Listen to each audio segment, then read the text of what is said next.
the reason CNBC.com's portfolio tracker has been called the best on the web. Get email alerts when a stock hits your price on CNBC.com. Profit from it. CNetNews.com is brought to you by PeopleSoft. PeopleSoft, applications for e-business. I'm Richard Hart. And I'm Wendy Walsh. This is CNetNews.com. Today, hackers attack some of the leading internet sites. Can these online vandals be stopped? And what is the impact on the market? Also, online freebies. Dozens of .coms are choosing to lose money to gain customers. But can this business strategy really lead to success? And tapping into a huge customer base online. These internet users don't have credit cards, but they love to spend money. Plus, one-on-one with Mark Andreessen. Candid comments about his past, present, and future. And this week's Newsmaker is looking for a new generation of directors to debut their films online. That's all next on CNetNews.com.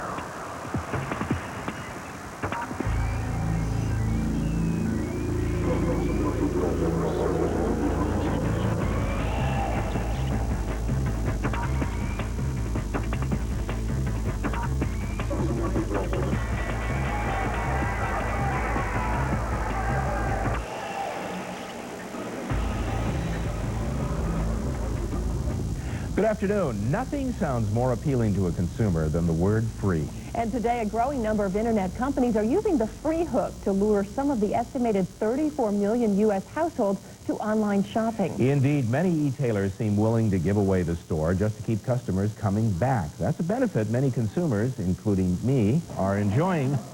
These are all online freebies. All your free stuff. Well, it's great for the moment, Richard, but you know what? You got to get them fast. I don't think they're going to be around forever. Analysts warn that this free lunch is about to end. Wall Street is dubious about the long-term prospects of online freebies, and soon some internet companies will be left with a tab that can put them out of business. From free shipping to free photo processing to free products and deeply discounted goods, the web has become a virtual free-for-all. The latest giveaway, a free Rave MP player to the first 5,000 customers who spend $50 at emusic.com. We think this is going to be a great customer loyalty program. It allows us to get new consumers in who are interested in MP3 with a low risk. At internet drugstore more.com, consumers can lock in today's prices on drugstore items for life. And they get free shipping to boot. Along with that, we run dollar days, so we'll take very compelling items, for example, mascara, Bayer aspirin would be another example, and allow you to purchase those for a limited time for $1 only. And of course, there are countless sites offering other freebies in the form of coupons, contests, and frequent buyer programs. All hope today's giveaways will secure tomorrow's customers. Competition for net buyers is so cutthroat that sites such as buy.com are willing to sell goods to consumers at cost, so they make virtually nothing on the sale. The company aims to draw high user traffic and make up for the difference in ad revenue. But the big question now is, how long will investors and advertisers be willing to foot the bill for all these free meals? Well, analysts say that Wall Street is fed up and the web free-for-all is about to end. Sean Caldor is an analyst with International Data Corporation. Well, the problem with that strategy is it doesn't scale. It works when you want to aggressively get customers, when you want to prove results, when you want to build your business up. But once you're a certain size, you can't lose money on every customer and make it up in volume. I don't think it can profitably continue for more than a year or two, but in the next 6 to 12 months, more and more vendors will try and phase that out and get profitable results. And investors are starting to demand profits. Since December of 1999, e-commerce companies that relied heavily on marketing gimmicks to build market share have all seen their stocks tumble. Several, including Ashford.com, CD Now, eToys, and Planet RX, have even fallen below their initial public offerings. As metrics for measuring success change, so too should business strategies. This, according to Forrester research analyst Carrie Ardito Johnson. Trinkets and freebies will not make for loyal customers online. Internet retailers have to realize this and start focusing on other efforts to get loyalty going. Things like personalization, one-to-one marketing, great customer service. These things are going to keep customers loyal to your site, not a free magnet or certainly not free CDs. For the latest computer hardware and software, Buy.com has the lowest prices on earth. Low-cost leader Buy.com's sell-at-cost strategy has so far been financially unrewarding. The cash-starved company reported losses of just under $50 million last quarter. It has hopes that this week's public offering will dig it out of the red, but Internet observers are skeptical. Buy.com has not made any money at this point. They're not profitable, and their longer-term strategy is to sell higher-margin goods and bump prices up, hopefully without losing their current customer base. Keeping those customers and turning a profit have become the holy grail for e-tailers this year. And while many websites engaged in the freebie frenzy are simply throwing money away, analysts agree that some loyalty programs and perks could be essential to doing business. I think in the next 6 months to a year, you're going to see still freebies and free shipping and low-cost offers, but what you're going to see is much more money spent on loyalty and retention and customer service. Things and metrics that actually keep customers profitable, which is not a focus now. As for More.com, the company says its previous promotions have been successful, and they're planning more. We've exceeded well over 100,000 customers to date. They're very loyal customers, obviously, and we found that 80% of them have already purchased 2 or more times. So we think that we're on the right track. Here today to talk about the long-term potential for freebies and companies that offer them is Lauren Cooks-Leviton, Senior E-tailing Analyst at Robertson Stephens. Welcome, Lauren. Tell me what's going on with the freebie mayhem. Are companies really going to be able to bribe customers to stay around? Well, the real issue is companies need to figure out the difference between a customer and a transaction. The freebies might be successful at driving people to try your site out, but you've got to make good on all your other promises in terms of service, in terms of assortment, and in terms of reasonable pricing going forward for them to really be customers. And volume. This sounds like the old joke. Sure, we're giving it away free, but we make it up in volume. As an investor, investors have to be concerned about a company that's giving the store away, right? Well, they are, and increasingly we've seen investors focused on not just customer acquisition, but also customer retention. How much of your business is coming from customers who have experimented with you, maybe based on a promotional offer, but how many of them are really coming back? And that's something that we're probably going to see play out much more as we head into this next holiday season. Specifically, let's talk about Buy.com. They say they're competing with Amazon, slashing their prices, but in the fourth quarter, they spent $1.6 million on goods and services, $1.6 million more than they actually took in. Right. Well, the challenge there is, as Richard pointed out, it's hard to make it up on volume. And I think the real troubling thing there, when you're selling products below the cost, manufacturers are not going to be particularly excited about advertising on your site, which is really the model there. So we think it's very important to look for things where you're not just offering the best prices, but also the best service. And that is a difficult thing to accomplish. Thanks for your insight today, Lauren. Now let's take a look at some of the stories making headlines this week on News.com Online. The stock market was rocking and rolling all week. The NASDAQ closed at a record high 3 times, but it dropped Friday, led by falling tech stocks. Analysts say the plunge was the result of profit-taking. On Tuesday, President Clinton will hold a summit to respond to this week's attacks on popular sites, including Yahoo, Buy.com, eBay, and Amazon. The Clinton announcement follows Attorney General Janet Reno's promise to find out who caused the service interruptions. We are committed in every way possible to tracking down those who are responsible, to bringing them to justice, and to seeing that the law is enforced. We'll take an in-depth look at the effect of the attacks later in this program. After exceeding analyst expectations and splitting its stock 2 for 1, Cisco Systems bypassed General Electric's market cap to become the second most valuable U.S. stock. Microsoft is number 1. But Cisco isn't the only high-flying stock these days. Year-to-date initial public offerings are up an average of more than 162% from their issue price. And this week was no exception. Web Methods exploded out of the trading gate, rising 479%. And both Buy.com and Organic nearly doubled. We'll talk one-on-one with Organic COO later in this program. MP3.com filed a countersuit this week against the Recording Industry Association of America. It accused the RIAA of unfair business practices which undermine the Internet firm's hold on the digital music realm. If MP3.com wins, consumers could potentially have an easier way of switching from their CDs to digital music, and that would no doubt speed up the adoption of digital music. And on Thursday, Microsoft will finally put Windows 2000 on store shelves. Its arrival might not be cause for celebration, though. According to analysts at Gartner Group, 1 out of every 4 medium to large corporations will encounter problems with incompatibility between Windows 2000 and existing applications. They recommend waiting for the scheduled bug fix in June. For the latest tech news 24 hours a day, go to news.com online. This week's news update has been brought to you by Delta 3. Delta 3, bridging the gap between your phone and the Internet. Coming up next on CNetNews.com, an in-depth look at the impact of this week's string of hacker attacks.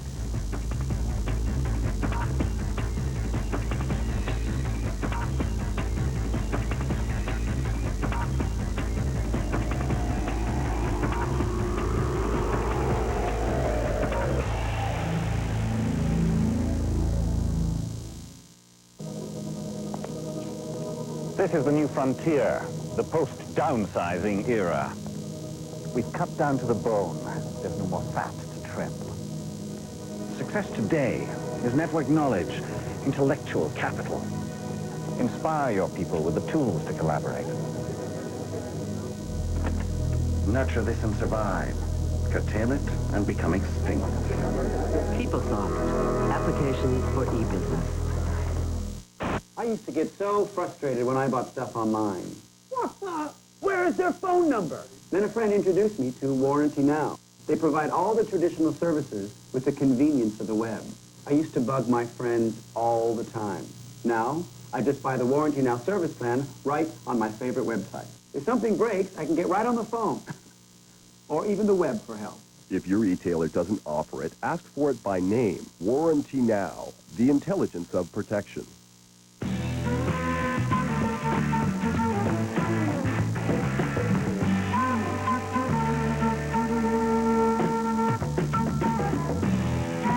CNet.com, helping you find the right technology products. Delta 3, a complete package of high-quality, low-cost internet voice communications, worldwide, global PC to phone, unified messaging, and phone-to-phone calling cards. Delta3.com, bridging the gap between your phone and the internet.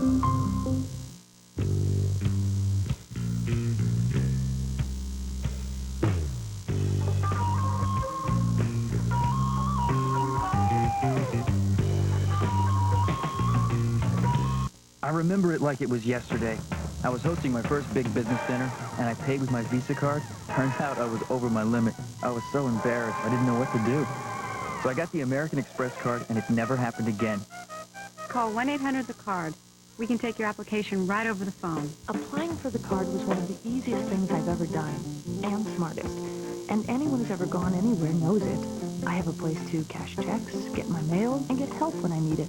My dad said the minute you get a job, get an American Express card. He said, trust me on this one. I've gone everywhere with it.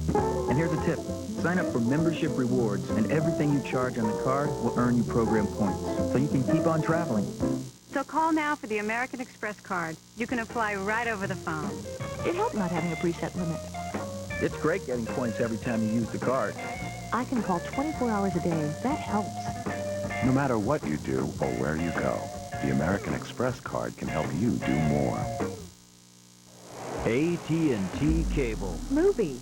Movies, movies, new hit movies, movies, movies, movies, movies, movies. For new hit movies, I wanna see Stars.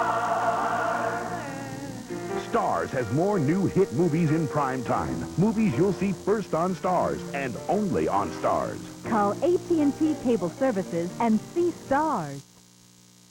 Intended to trash valuable data, to steal anything valuable, but just to bring these sites to their knees.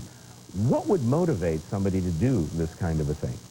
Well, it's speculation, of course. We don't know who's doing this or why they're doing this. It could have been stock manipulation. It could have been pure spite. It could have been someone who's trying to bring down the capitalist system. We'll find out about that afterwards. So what's your gut feeling, though? I mean, do you think it was anything that sophisticated as a motive? No, I think it was kids who just wanted to show they had a certain amount of power. And the FBI now is deeply involved. You know, just a few days ago, we saw Janet Reno appear at a news conference. So that's a big deal. The Justice Department is taking it seriously. Lloyd, do you think that, do you have any confidence that the FBI will actually find the perp? I think if it is someone who's just playing games, they will not be able to avoid the temptation to brag about it. And once they brag about it in the hacker community, it's going to get out, and good old basic intelligence is going to find him. But this hasn't been something that the FBI has been too successful in the past. I know there was, you know, they found Mitnick, but do you have confidence that, you know, the FBI is on the trail, they're going to find this guy? My experience is that the computer side of the FBI has gotten a lot smarter in the last several years, so I think there's a reasonable good chance. Okay, and this must have been a wake-up call to a lot of other companies, just not only those who were hacked, but or suffered from this attack, but does this mean necessarily that, say, the stock values of similar sites are going to take a slight hit in anticipation of something like this becoming even bigger? John? It's possible. You saw a little bit of hit to the companies that got hit during the week, but ultimately, aside from the financial sites like E-Trade, being down for a few hours doesn't mean that people are necessarily going to stop going to the sites forever. If somebody wants to go to Amazon.com and can't get in for 3 hours, they may try again 3 hours later. Different case in the case of something like E-Trade, where if you've got your portfolio there, you can't get in during 3 hours. That's very important. And, you know, instant service are those sites bread and butter, and so this is a more serious concern for them. But there has to be a large calculable loss when you lose 3 hours of, say, ad banners that weren't delivered, or this has to go into the balance sheet of the companies that were hit, right, Dan? Oh, I'm sure it does. And yet Wall Street, the financial community, seems to have calculated into the risk factors for these companies a certain amount of downtime. I mean, virtually every major site has had downtime sometime in the past few months, if not due to hacker attacks, due to a variety of technical reasons. And surprisingly, the financial community just seems to be accepting that as part of the risk of doing business. Now, we just talked about who might be hurt on Wall Street because of this. Let's talk about who might gain. We saw this week the network security company stock really take a big jump, and I'm sure it can be attributed directly to this. Is there anything else, any hardware that people might be more likely to purchase now just to shore up their defenses that might mean other companies will benefit from this? I think there are. I think that one of the things we have to do is continue to improve the infrastructure of the Internet, make the routers more capable of dropping packets very quickly, because the basic defense against this kind of denial of service attack is to try to trace back where the attack is coming from and stop listening to packets from that site as close to that site as possible. The problem is current routers have a lot of trouble dropping packets very quickly. So if the packets are coming in quickly and they're throwing them away, that affects the rest of the performance of the router. So there's certainly a lot of upside potential for companies who make routers that are better designed to handle these kinds of malicious attacks. The other key point about this is that one of the best things you can do is just be as redundant as possible. If one facility gets hit, you switch to another one. That means that people will be investing in more routers, more servers, more of everything they use, essentially, just to make sure they have as many places on the net physically as possible. Yeah. It occurs to me that, let's say 5 years from now, 6 years, are we going to see anytime soon when this denial of service attack is a non-issue? Or will this always be there? This will always be there. There are so many different denial of service attacks, some based on brute force methods like this, where it just throws endless series of packets at a site, others based on sending data formatted in such a way that it causes, for example, buffer overflow errors that cause sites to crash. There are literally hundreds of these attacks out there. So it's really no different than the police radar detector and the police radar company. Right. It's a continuous race. Yeah, spy versus spy kind of Exactly. escalation. Yeah, so it ain't going away soon. Nope. All right, another factor here is it's kind of economically related, is that some companies, like some sites like Amazon and eBay, for example, are forming loose affiliations to try to solve this problem together. And this type of cooperation, any of you, John, do you see this as a kind of a benefit of what's happened? Absolutely. One of the most important things in net security is for everybody to work together. And it's not just the large people either. The people that really made this possible are smaller companies, smaller organizations, universities, hospitals, that had their computers used as hosts for this attack. And that means that pretty much everybody on the net, as many people as possible who have computers connected to the net, need to work together to make sure that their computers aren't being used, to make sure their security is as good as possible. So anytime you can encourage cooperation, it's very valuable for everybody. And of course, John and your colleagues at News.com Online will continue to follow this day by day. Gentlemen, thank you very much for helping us. Wendy. Up next on CNetNews.com, Mark Andreessen talks about his new company and whether he's the next Bill Gates.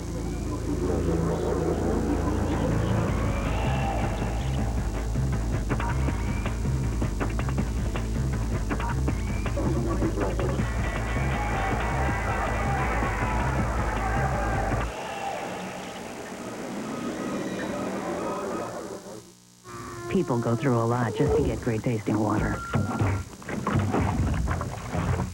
Now there's a better way. Get the Pure Touch faucet with a filter right inside.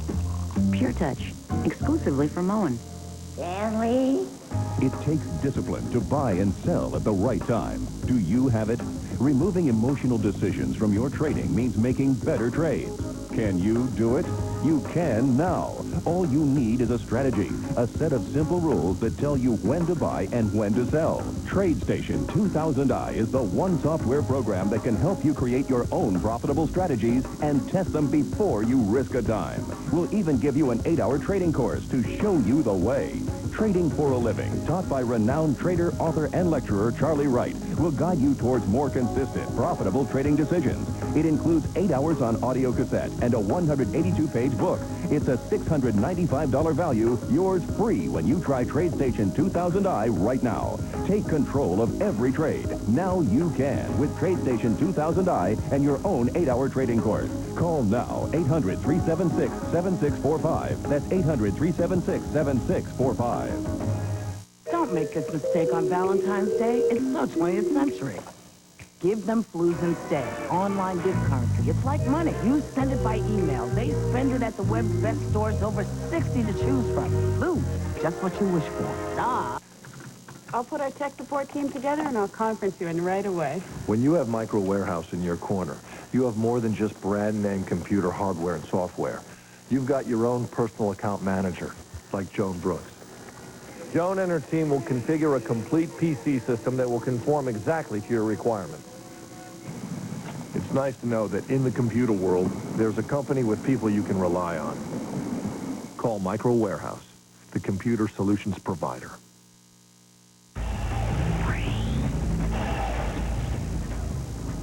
He was considered the boy wonder of the Internet age. But with Netscape now deeply a part of the AOL empire, Mark Andreessen has his hands full with a new startup called LoudCloud. This week, LoudCloud scored a big partnership with Hewlett-Packard, but can Andreessen's next moves ever top the success of Netscape? CNet editor-at-large Chris Barr sat down with Andreessen at this week's demo conference in Palm Springs to find out. You have a new startup, LoudCloud. Sure do. What is LoudCloud? LoudCloud is an interesting company. LoudCloud is basically taking on this challenge that internet companies have all over the place these days of getting to market as fast as they possibly can and then growing to be really big and trying to do that while they stay really focused on their core businesses. So we take all the technology work, the entire technology back end, everything you need to do to build and run and operate and scale a really big high-growth website. And we basically just take that off your hands and we take care of it. Why this now? Yep. Because we think there's a real crying need for the infrastructure for high-growth websites to really be built out and run by a company that's really committed to doing exactly that. Because what's happening is every .com in the world is having to do all this stuff themselves by hand today. And it's purely a drag on how fast they can get to market and how big they can get. And it's also a barrier to entry. It's a drag on how many new companies can be formed and how fast they can move. And so if we can pull this off, we can, I think, accelerate the time to market process for any new company. We can make it possible for new companies to get started much more quickly, much more easily, with actually a lot less money. And so I look at all this, and I look at all the number of internet companies in the market right now and the amount of venture capital, and I say we may still be only at the very beginning if we can make it another quantum step easier to do these things. So is the plan to go public at some future date? No. No. No. The plan is to be independent and successful and you know, obviously at some point to go public, but we don't have a specific timetable for that. We're at 7 customers right now. They're all, it's a pure recurring revenue business, so we get paid every month from all of our customers. So once we get a customer, if we can hold on to them for, you know, a year or 3 years or 5 years or 10 years, you know, then we can get a lot of revenue from them. We can make a lot of money. So we're basically just focusing on building up that business and growing it as fast as we can. And then if at some point it makes sense to go public, we will. Well, you've had some pretty good training. You worked for Jim Clark, Steve Case, 2 really great chairmen. Now that you're chairman, what are you going to do differently? Yep. Well, I don't know. I mean, I'm you know, a little bit sort of unusual. I'm 28. I'm a chairman. So what does that mean? It means I spend, you know, about 140% of the possible time that I could spend, you know, on LoudCloud, and I'm, you know, spending a huge amount of time sort of, you know, selling and recruiting. But luckily, I'm not in a management position at LoudCloud, which of course all the employees appreciate. Who do you emulate? Management would be really easy if it weren't for all those people. You're 28, rich, and most of your management team, they don't really need to work. Right. Why are you doing this again? Right. Well, there's nothing that's more fun. There's nothing that's better to do. It's better than crack, as I like to say. it's just a tremendous amount of fun. You know, the creation of Mosaic and Netscape Navigator was a real watershed. When it was cataclysmic. Do you ever think that you'll be able to achieve that type of an event again? Oh, no idea. That was, you know, that was an event that, from my perspective, built on, 30 years of work by an enormous number of people like Ted Nelson and Doug Engelbart and many, many other people. It just sort of, I just kind of happened to be in the right place at the right time.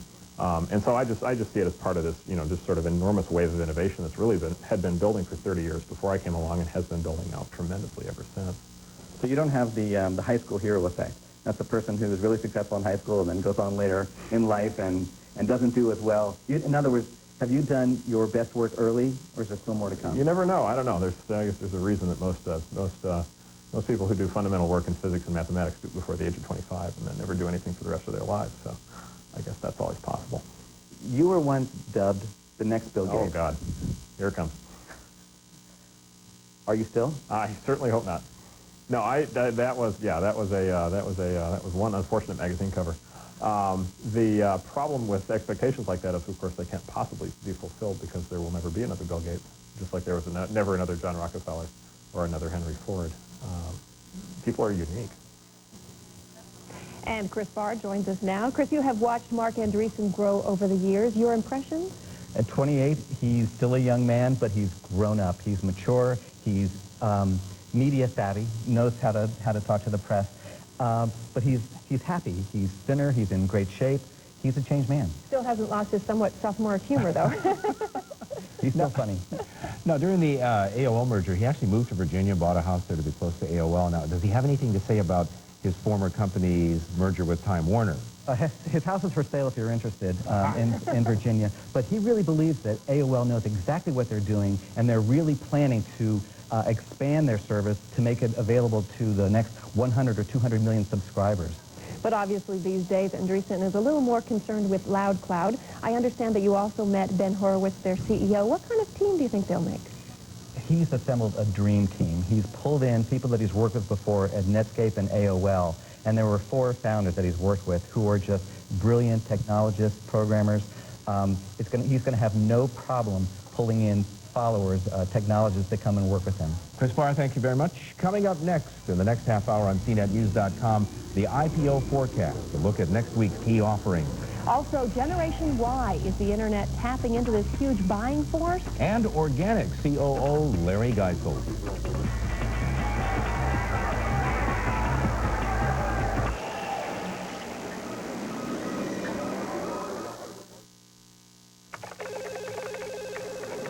It's taken thousands of hours of work for us to reach these numbers.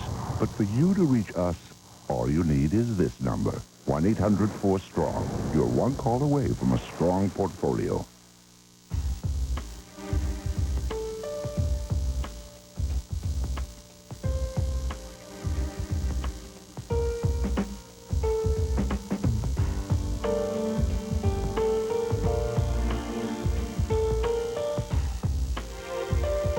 Singapore Airlines' new Raffles class. Business in a class of its own. And now earn miles in the United Mileage Plus program. Back when other software companies were turning up their noses at web technology, Lawson Software was busy adapting their products to the web. Later, while everyone rushed to spin e-business applications out of thin air, Lawson's customers were already seeing e-business results. Just about anyone can promise you the world. But Lawson is delivering it. Lawson Software, leading-edge technology without the attitude. A former playmate, a 90-year-old oil tycoon. Their marriage made headlines. His estate could make her a billionaire. Anna Nicole Smith, next week on Rivera Live.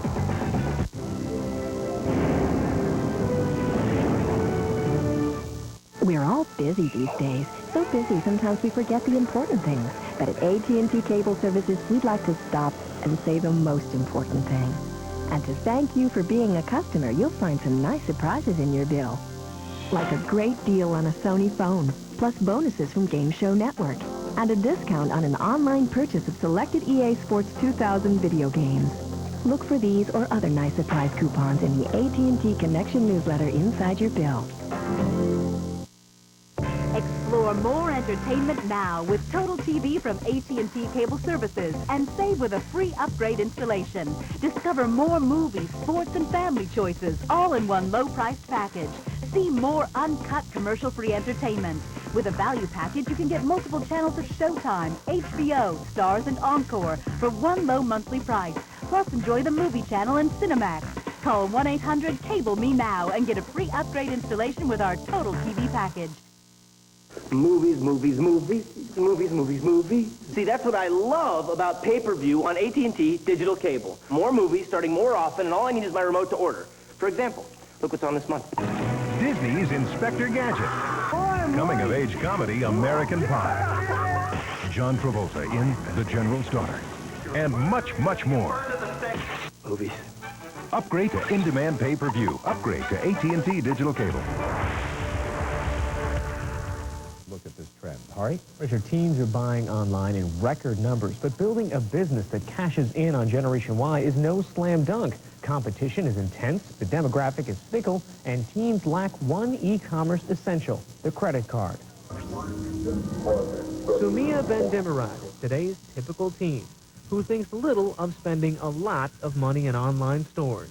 Once you're aware of the sites, you go there, and then once you go there, you go there a couple times and you say, hey, that's something I would want, and so you order it.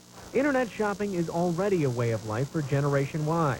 More than half of these teens are online, and last year they spent $2.4 billion in cyberspace.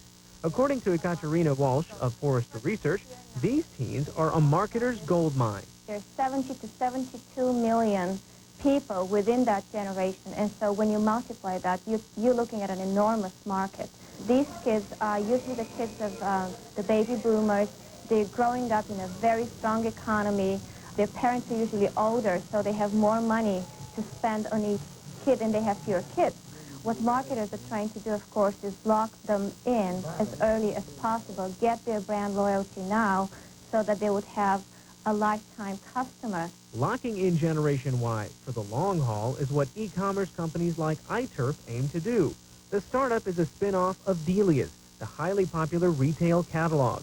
Now, Delia's is online under iTurf's umbrella. iTurf CEO Steve Kahn has created a network of sites, including Girl.com and Droog.com.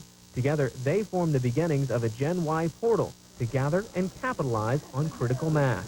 The way we describe ourselves internally right now is we're the place where there are more kids, more transactions, and more content than anywhere else online for this particular group. Kahn says staying on top of teens' changing interests is iTurf's biggest challenge. The New York-based startup employs some Generation Yers to keep in touch with the target market. But even with that inside knowledge, the competition is intense. There are dozens of Gen Y websites, such as the popular Alloy.com and ChickClick.com. And mainstream net companies from portals to e-tailers also want in on Gen Y. All the entertainment companies and all the music companies and a lot of commerce companies are all going to be fighting for the attention of this group. We just think that we've got a better mousetrap.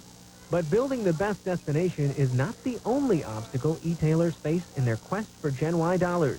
Teens generally don't have credit cards, so shopping online is like getting dropped off at the mall without any money. Over the years, retailers at a real mall have figured out how to get cash out of the hands of teenagers and into their cash registers.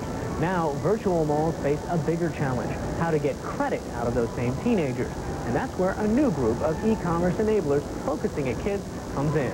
I Can Buy, Rocket Cash, and Donut are three privately held startups that allow teens to set up online debit accounts backed by their parents' credit card or bank account. Using the site, the teens can then shop autonomously. Donut is also taking the idea one step further, offering a spectrum of teen-oriented financial services. Hey, Josh, let's get some chocolate. I need to crank it up. Let's get some hot dogs. Let's buy that wolf thing right there. That thing's awesome. Hey, listen to me. Let's buy... Maybe it's time to learn how to handle your money. Donut.com. Bank and shop online without a credit card. San Francisco-based Donut was founded by two Generation Y parents, Ginger Thompson and John Hamron. The couple put their first-hand knowledge of teens to use, banking on young people's desires to be fully independent with their money.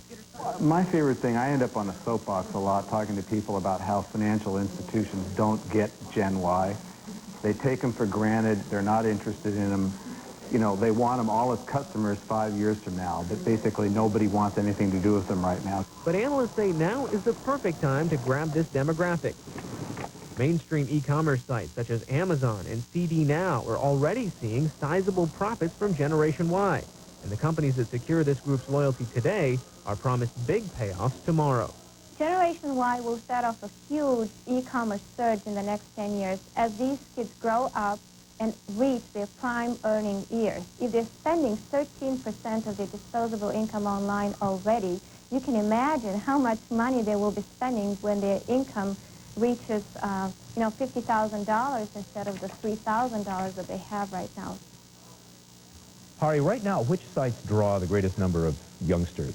Well, Amazon.com and CD Now are two of the most popular sites among Gen Y, so companies don't even need to target this generation to be popular with it. Analysts tell us that what teens are really looking for online is simply a good deal at a well-run site. All right, so what are some investment options to take advantage of this? Well, iTurf is partly owned by Dealiz, but is publicly traded. The new e-commerce enablers, Donut, Rocket Cash, and I Can Buy, are not yet talking IPO. Thanks, Hari. Coming up next, our IPO forecast, and we'll hear about the organic way to do business.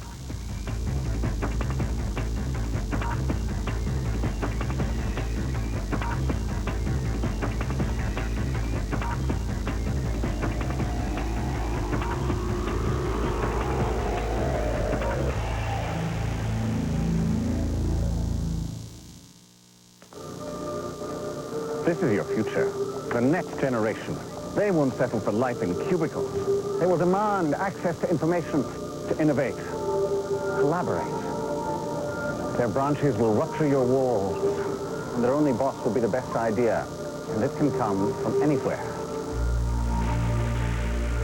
Will they want to work for you or the competition? PeopleSoft, applications for e-business. Delta 3, a complete package of high-quality, low-cost internet voice communications, worldwide, global PC to phone, unified messaging, and phone-to-phone calling cards. Delta3.com, bridging the gap between your phone and the internet.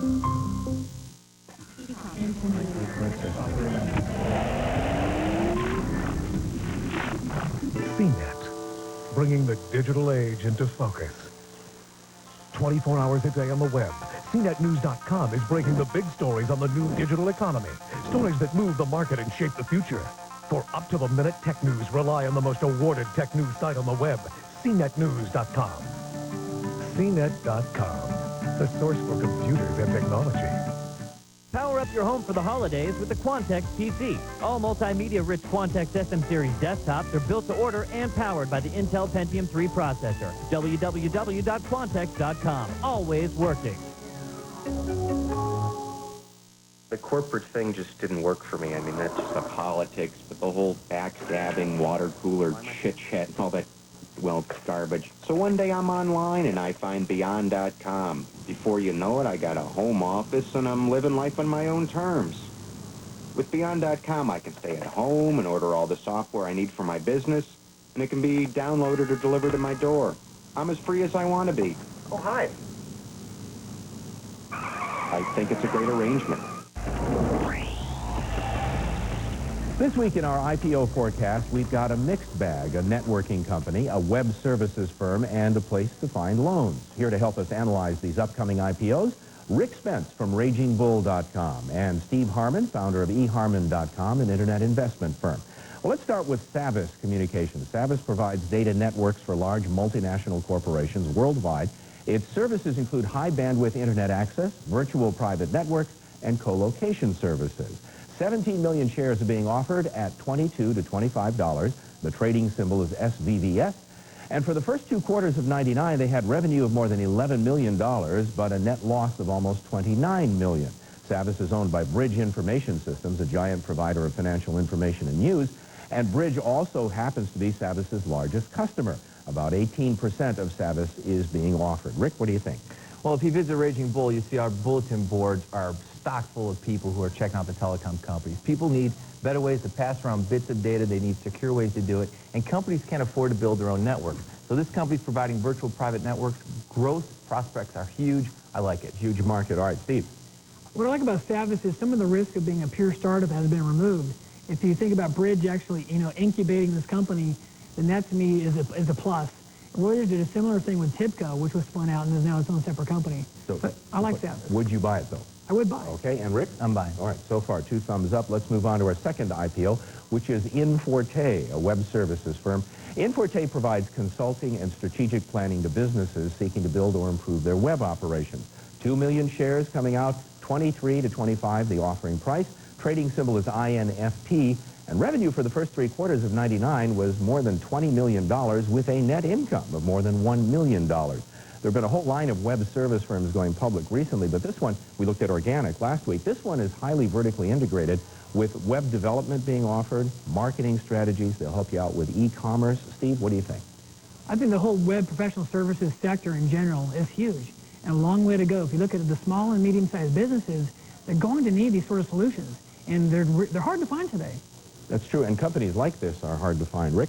I agree with Steve. I like the vertical integration of this company, and I like companies that aren't just doing web presence and more advertising-related things and building a presence, but the commerce, the business-to-business, helping suppliers and companies come together. I think that's important. I like this company. If they can do a good job. It sounds as though you'll buy it. Well, they actually make a little bit of money, which is a good sign. That's unusual, which is unusual, and I think I would buy this one. All right. Steve?